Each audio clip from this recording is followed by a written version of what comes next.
Today, we're going to dive into some really powerful ideas from Michael Singer's book, The Untethered Soul. We're basically going on a journey inward to tackle one of life's biggest questions. It's a question that sounds super simple, but it's also incredibly deep. So let's just start right there. Who are you? I mean, really. It seems like an easy question, right?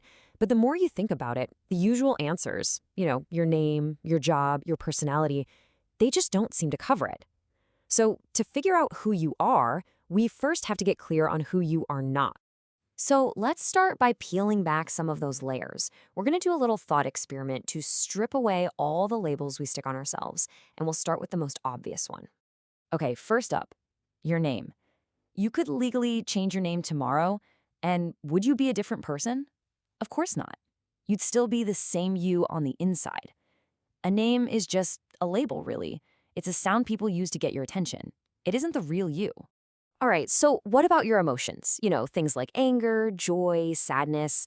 We feel them so intensely. They have to be part of us, right? Well, think about it. You can observe your anger. You can feel sadness come and go. So who is the one doing the observing? And this points to a really core idea called the subject-object relationship. It's simple, really. The fact that you, the subject, can watch your emotion, the object, proves that it has to be separate from you. You are the one experiencing the emotion. You are not the emotion itself. And, you guessed it, the exact same logic applies to your thoughts. You can hear that little voice in your head chattering away. You can see thoughts just pop into your mind.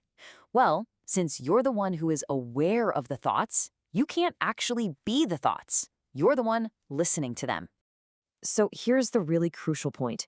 If you strip away the outside world, your name, your emotions, your thoughts, what's left? What remains is that quiet, still, underlying awareness, that consciousness that just is, the one that's always there observing everything. According to the book, that is your true self. So if your true self is this peaceful awareness, why is it so darn hard to experience it? Well, it's because most of us have a very, very noisy tenant living inside our heads. It's time to meet your inner roommate. Do this with me for just a second. Say the word hello inside your mind. Did you hear it? That voice? That's your inner roommate. And for most of us, that roommate almost never, ever shuts up. So what's the big deal? How does this constant chatter actually affect us? Well, imagine you're walking through a beautiful forest. The sun is shining, the birds are singing, but your inner roommate is busy worrying about whether you left the stove on at home. You completely miss the beauty that's right there in front of you, all while wasting energy on a problem that might not even exist. This inner voice is constantly pulling us out of the present moment. And this inner roommate doesn't just distract us. It's also fantastic at holding on to pain. We all carry around emotional baggage, or as the book calls them, inner thorns. So what do we do when something hurts us deep down? The book gives a great metaphor for this. Imagine a guy named Tom gets a thorn stuck in his arm. Now he has two choices. He can spend his entire life carefully designing everything so he never ever bumps his arm. That sounds exhausting, right? Or he can just face the initial sharp pain of removing the thorn and then be free forever. With our emotional pain, like loneliness or insecurity, most of us choose the first option. We build our whole lives around avoiding the feeling instead of just dealing with the source. These thorns, these emotional blockages, get created whenever reality doesn't match what we wanted or expected. That creates a negative emotion. But when we push that feeling down, when we refuse to deal with it, it gets stuck inside us. It becomes a blockage that can get triggered over and over and over again. So, how in the world do we actually pull the thorn out? How do we stop these blockages from forming in the first place? Well, the answer lies in using that pure awareness, that true self we talked about at the very beginning. Okay, so here's the technique. The next time a negative feeling comes up, instead of fighting it or pushing it away, try this. First, just acknowledge it's there. Don't pretend it's not. Then, just relax. Allow the feeling to pass through you without grabbing onto it. The absolute key is to accept the feeling without piling on any guilt or judgment. Just think of it like energy. If you don't block it, it'll flow right through you and out the other side.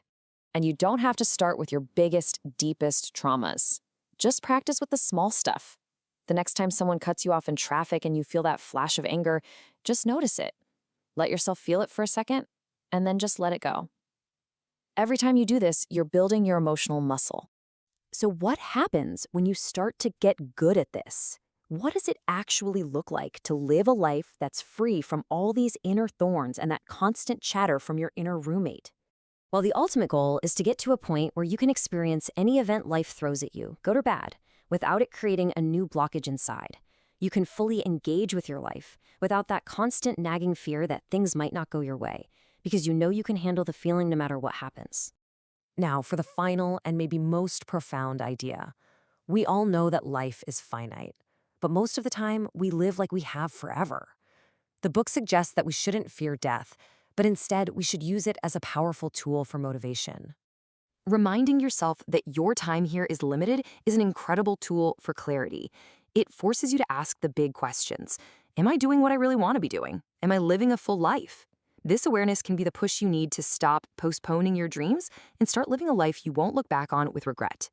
So after all of this, the question isn't just who are you, but maybe who could you be if you were truly free?